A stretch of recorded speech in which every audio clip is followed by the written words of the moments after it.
if we're not feminine towards our men and we're not encouraging them to be soft, then that impacts your children. Because then, like, for example, my dad saying I love you to us wasn't the norm for him. And it's not because he didn't, it's because how he grew up in Samoa, I love you wasn't common. But my mom conditioned him. My mom, my mom was always the one to be adamant about it. And he allowed that, like, he let his guard down. And so now it's like every phone call, every time, I mean, everything. My dad is he's a lot more I love you than he's ever been. But I think that, it's important. My emphasis on women going back to their biology has nothing to do with like, oh, we need to be submissive.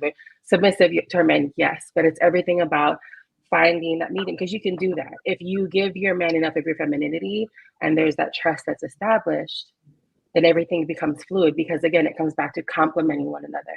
And that's in this day and age where I feel like everything's about eye for an eye, and if you know God like I know God, eye for an eye ain't it, because everyone ends up blind. You know what I'm saying? So it's like, I just think that the consequences, although are very impactful for the women, in the long run, like our generations will eat that shit if we don't get it together.